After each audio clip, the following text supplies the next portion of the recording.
Hey guys, just Chief here this time. Today we're gonna be doing something a little bit different. Today I'm gonna read you guys a story. This is something I've been wanting to do for a hot moment, and it's something I'm actually really looking forward to doing. So I'm gonna do one, see how it goes, see what you guys think, and then maybe if you guys like it, I'll keep doing this. I'll make it like a weekly thing. So today we're gonna be reading Dagon, a short story in the Cthulu Mythos. I am writing this under an appreciable mental strain, since by tonight I shall be no more. Penniless and at the end of my supply of the drug which alone makes my life endurable, I can bear the torture no longer and shall cast myself from this garret window into the squalid street below. Do not think from my slavery to morphine that I am a weakling or degenerate. When you have read these hastily scrawled pages, you may guess, though never fully realize, why it is that I must have forgetfulness or death. It was in one of the most open and least frequented parts of the broad Pacific that the packet of which I was supercargo fell a victim to the German sea raider. The Great War was then at its very beginning, and the enemy's navy had not yet reached its later degree of ruthlessness, so that our vessel was made a legitimate prize, whilst we of her crew were treated with all the fairness and consideration due us as naval prisoners. So liberal indeed was the discipline of our captors that 5 days after we were taken, I managed to escape alone in a small boat with water and provisions for a good length of time. When I finally found myself adrift and free, I had but little idea of my surroundings. Never a competent navigator, I could only guess vaguely by the sun and the stars that I was somewhat south of the equator. Of the longitude I knew nothing, and no island or coastline was in sight. The weather kept fair, and for uncounted days I drifted aimlessly beneath the scorching sun, waiting either for some passing ship or to be cast on the shores of some habitable island.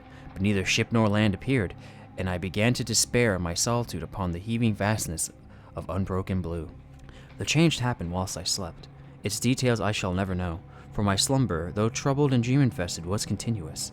When at last I awoke, it was to discover myself half sucked into a slimy expanse of hellish black mire which extended about me in a monotonous undulations as far as I could see, and in which my boat lay grounded some distance away. Though one might well imagine that my first sensation would be of wonder at so prodigious and unexpected a transformation of scenery, I was in reality more horrified than astonished, for there was in the air and in the rotting soil a sinister quality which chilled me to the very core. The region was putrid, with carcasses of decaying fish and of other less describable things which I saw protruding from the nasty mud of the unending plain. Perhaps I should not hope to convey in mere words the unutterable hideousness that can dwell in absolute silence and barren immensity. There was nothing within hearing, and nothing in sight save a vast reach of black slime. Yet the very completeness of the stillness and the homogeny of the landscape oppressed me with a nauseating fear. The sun blazing down from a sky which seemed to me almost black in its cloudless cruelty, as though reflecting the inky marsh beneath my feet. As I crawled into the stranded boat, I realized that only one theory could explain my position. Through some unprecedented volcanic upheaval, a portion of the ocean floor must have been thrown to the surface, exposing regions which for innumerable millions of years had lain hidden underneath unfathomable watery depths. So great was the extent of the new land which had risen beneath me that I could not detect the faintest noise of the surging ocean, strain my ears as I might, nor were there any seafowl to prey upon the dead things. For several hours I sat thinking or brooding in the boat, which lay upon its side and afforded a slight shade as the sun moved across the heavens. As the day progressed, the ground lost some of its stickiness and seemed likely to dry sufficiently for traveling purposes in a short time. That night I slept but little, and the next day I made myself a pack containing food and water, preparatory to an overland journey in search of the vanished sea and possible rescue. On the third morning I found the soil dry enough to walk upon with ease.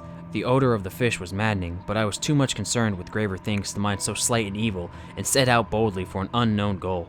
All day I forged steadily westward, guided by a faraway hummock which rose higher than any other elevation on the rolling desert. That night I encamped, and on the following day still traveled towards the hummock, though that object seemed scarcely nearer than when I had first espied it.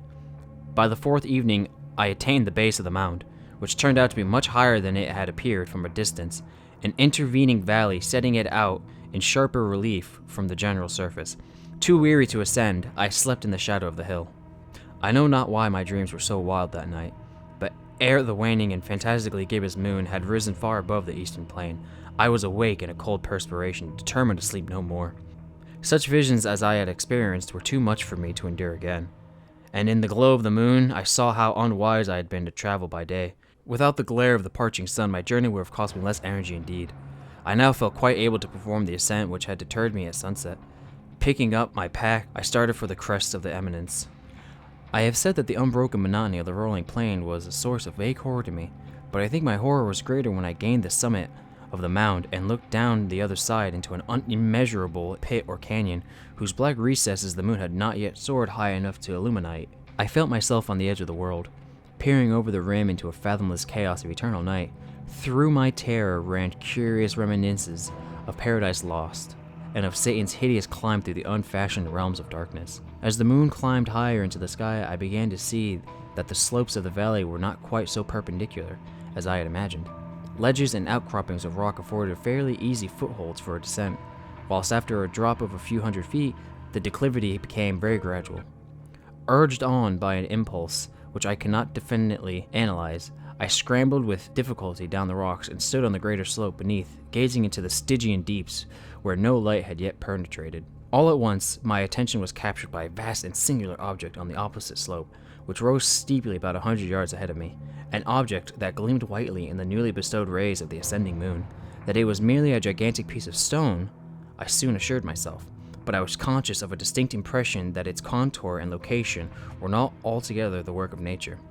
A closer scrutiny filled me with sensations I cannot express, for despite its enormous magnitude and its position in an abyss which had yawned at the bottom of the sea since the world was young, I perceived beyond a doubt that the strange object was a well-shaped monolith whose massive bulk had known the workmanship and perhaps the worship of living and thinking creatures. Dazed and frightened, yet not without a certain thrill of the scientist's or archaeologist's delight, I examined my surroundings more closely.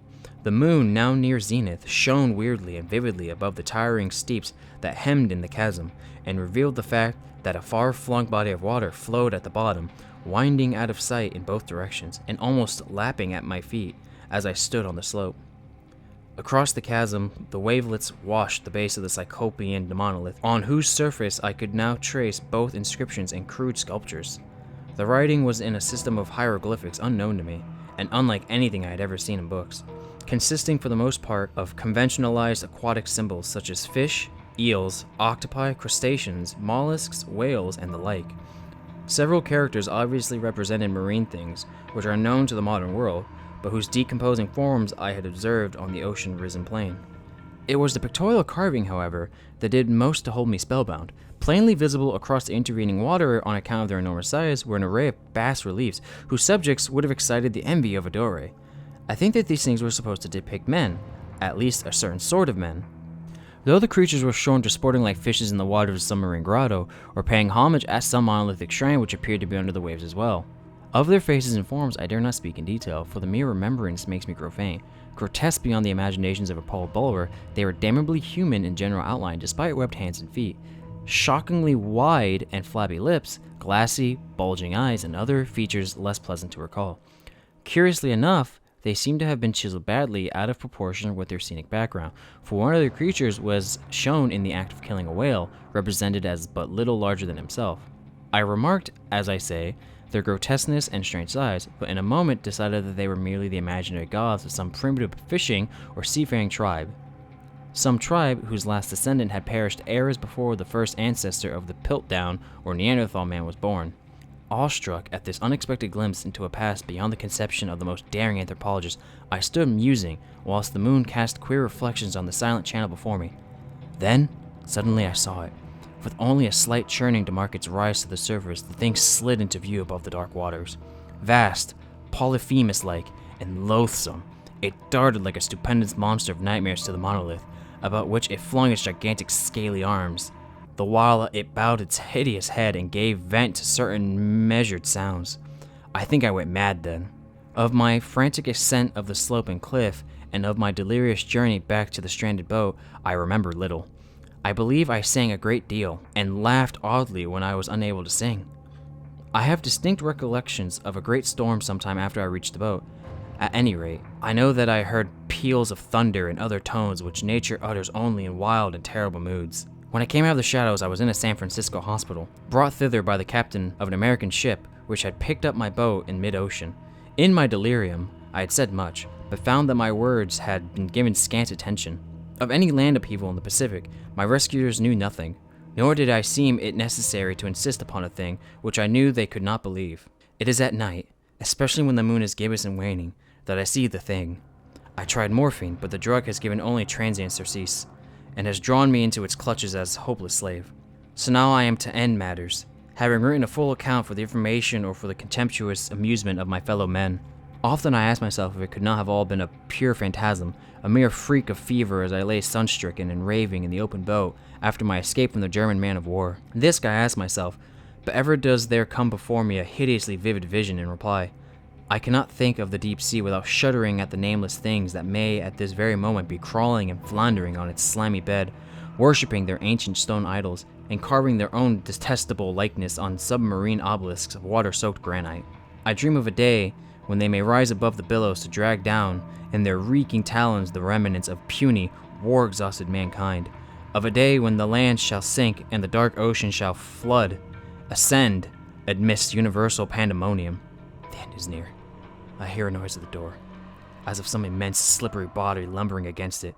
It shall not find me. God, that hand! The window! The window!